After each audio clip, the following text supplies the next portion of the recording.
Hi everyone. The sun's right in my eyes, but wouldn't you believe it? I'm in shorts and it's like 65 degrees out here, and it's Christmas Eve. So here we are. It's been a bit. I don't think I have uploaded something in like 2 weeks or so, but I've been really working hard at finishing this sucker. And if you've read this book, The Stand by Stephen King, you'll know that it's a thick boy.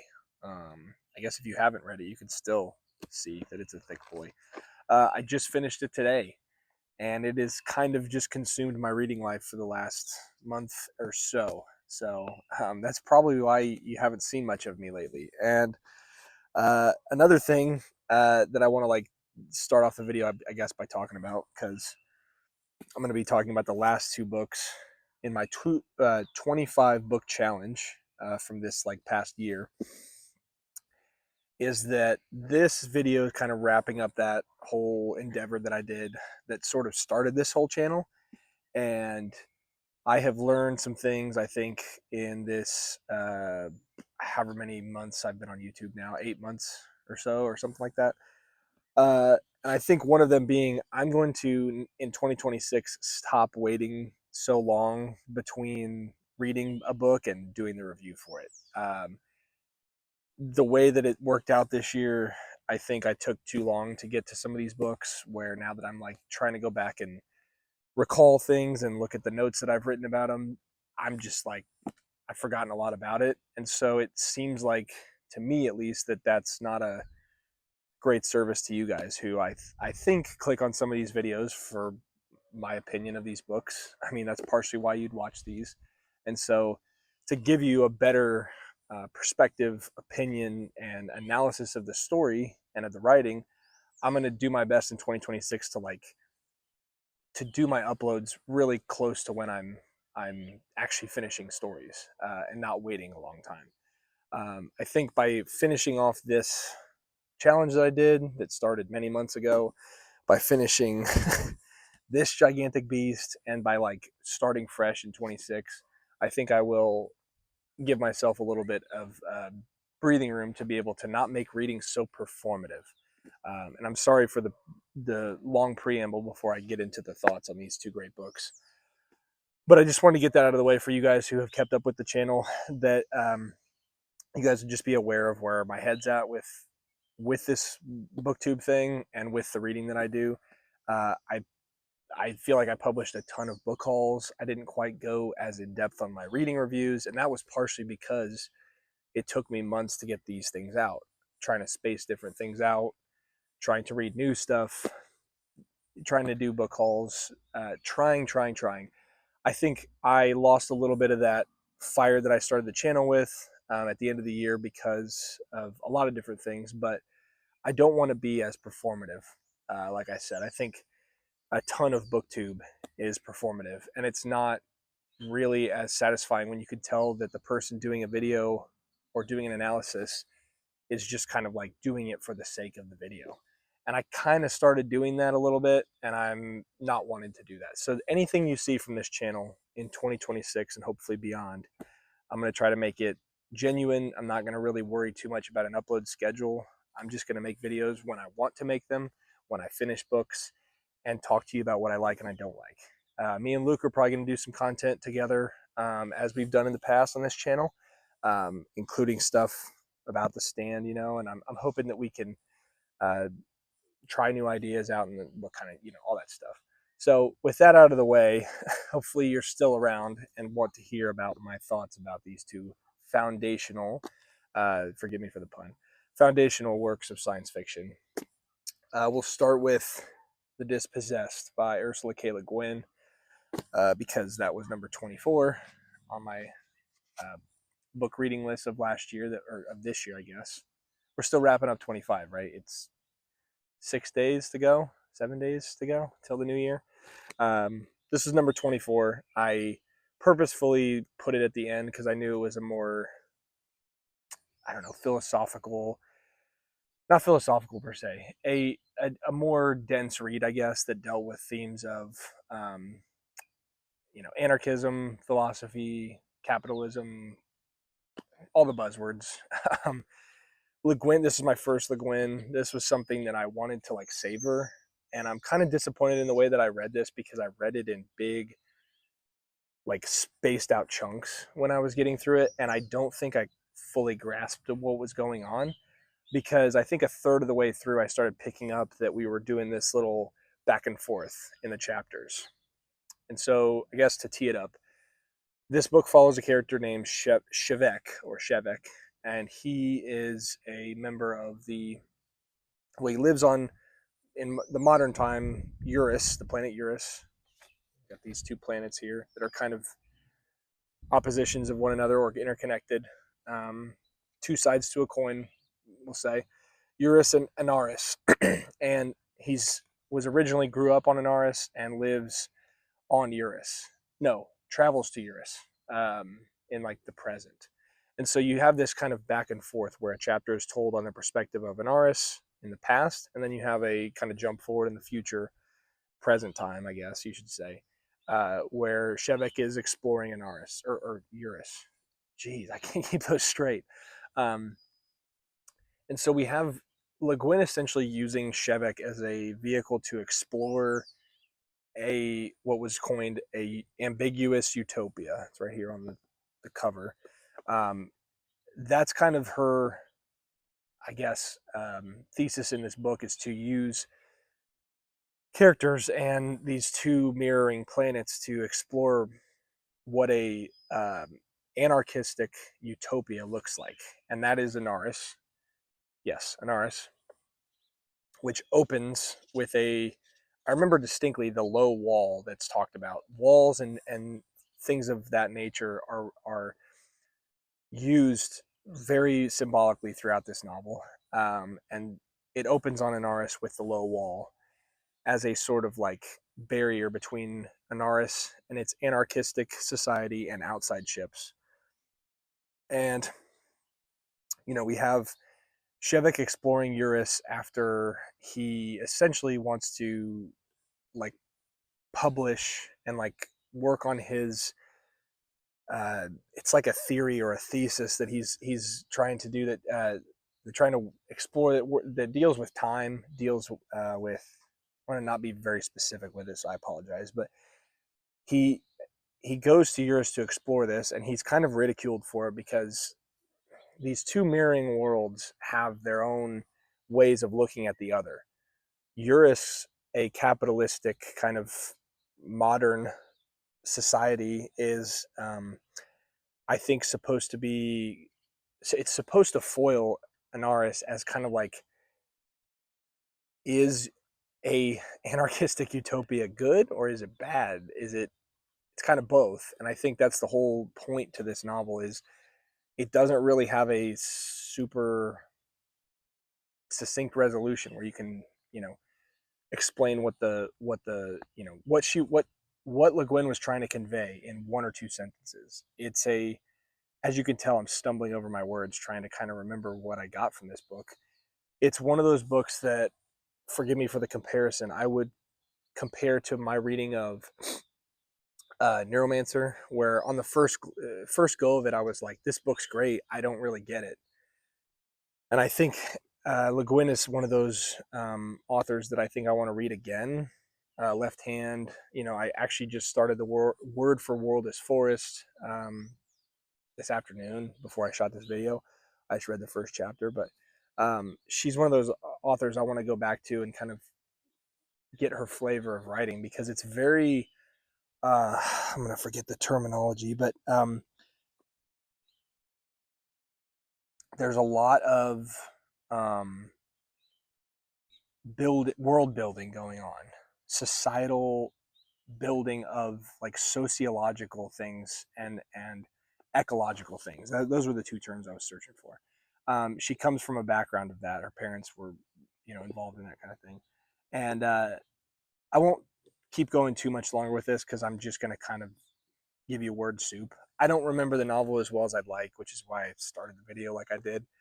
And so if I reread this again, I'm going to try to give you some more raw, unfiltered thoughts shortly after reading it. But you'll see more like Gwen on the channel. She's a great writer. This is a great book that I didn't fully understand or fully appreciate at the time, and I'm excited to one day revisit this and hopefully glean some more from it. So, yeah, I don't know if I can really fully grade this confidently, but if I was going to give it a grade, I'd say it's near the top. It's an 8 out of 10, 9 out of 10, and one that I think, like Neuromancer, I could give a better, you know, analysis of upon further reading. So that's The Dispossessed by Le Guin. Would recommend if you're into pretty dense sci-fi. This is not one to be taken lightly, but really good book. Oh, I was going to read a passage from it. Sorry, I bookmarked it. So before we end with this review, I mentioned the low wall, and on Anaris, I think it's very symbolic. Walls are referenced throughout the book, and I went back and found this passage. Shevek is at, I think he's at like this gathering of some pretty powerful and rich people on Eurus. And he says, I'm going to start not too far up, but here we go. On Anaris, nothing is beautiful, nothing but the faces, the other faces, the men and women. We have nothing but that, nothing but each other. Here you see the jewels, there you see the eyes, and in the eyes you see the splendor of the human spirit, because our men and women are free, possessing nothing. They are free, and you are the possessors, are possessed. You are all in jail, each alone, solitary with a heap of what he owns. You live in prison, die in prison. It is all I can see in your eyes. The wall, the wall. Uh, Very powerful stuff. And I won't belabor the point because Le Guin just, she's a way better speaker of thoughts than I guess I am, the writer of thoughts than I am. So that I think sums up a lot of what the novel really has to say about like the two planets and their exploring of ideas. So that's The Dispossessed. And now we end what has been a long journey of my 25 book challenge with one of the most famous sci-fi novels of all time, Foundation by Isaac Asimov. This one I'm not going to talk too long about because I think its historical context will give you a little bit of reason of why I'm not going to go into all 5 of the main short stories it explores.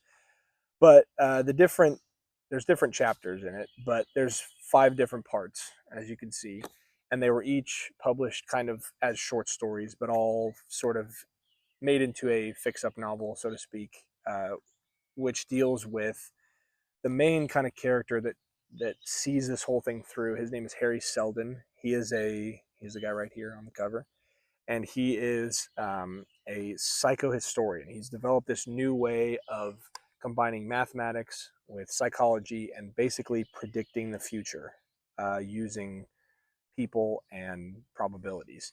And so we have this new galactic empire that the Foundation spawns out of that is interwoven between different time periods after Harry Seldon.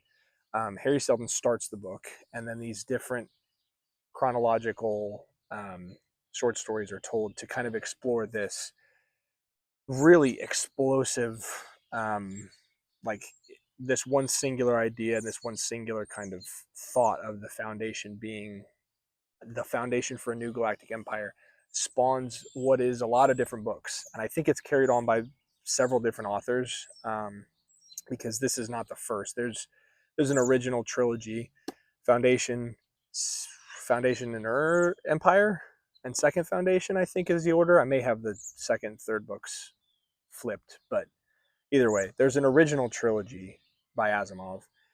And I guess I had seen Asimov in this just like glorious light of the big 3 that came from the Golden Age, him, Heinlein, and Clarke. And I've seen that term kind of thrown around, and I did a video months ago during the summer about Clarke and Heinlein. And this kind of completes the trilogy of those three big writers. I think Clarke, at least the book that I read from Clarke, which was Childhood's End, was my favorite of the 3 big Golden Age writers. This was my second favorite, and Heinlein's came in last. Asimov is not a flowery writer. He's not somebody whose prose stylings are like up there with some of the best. But he's not a bad writer, and he's not a mediocre writer by any means. He's a good writer. But if you're looking for real crazy world building and extreme ideas of that are written about and colored in with a palette uh, of the author's own taste, you're not going to get it here because there's a lot of dialogue, um, a lot of ideas through world building and through conversations and dialogue. Um, and I think that I left this book wanting more, but part of that was because I think I went in with some expectations that were unrealistic. I knew Isaac Asimov to have been a very prolific writer and somebody who kind of foreran the whole genre. Like he just kind of created modern. He created what eventually would spawn modern science fiction and helped to create, I should say, not just by himself, but with the amount that he wrote, the amount that he contributed to the literary world and specifically science fiction literature. I guess I thought I had these grand hopes and thoughts in my head that just this book didn't necessarily exceed. I don't know if it met either of the expectations I had, but overall it was a good book. I mean, it's a 7 out of 10 to me. It's something that I think I had fun reading. I thought it was a nice end cap to this challenge and one that I may or may not revisit at some point. I may just move on to the next book in the original trilogy and just catch back up as I go that way. Asimov's going to be read on the channel more, but I see myself being so gravitationally pulled towards the new wave that's what you're going to see a lot of in this next year and then years to come, hopefully, where Philip K. Dick and Tanith Lee and Harlan Ellison and those kinds of figures are just ones that I can't stop thinking about them. Silverberg and that's the kind of stuff that sticks with me.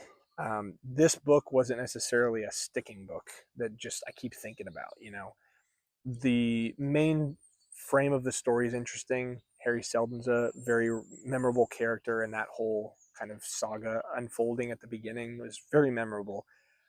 But I wasn't grabbed like I was hoping I would be, and I think that's because as somebody who writes um, for work and who tries to, I'm very drawn to prose. I'm very drawn to beautiful, evocative prose, and the ideas almost come in as in terms of like the weight that it carries in stories for me, almost on the same level.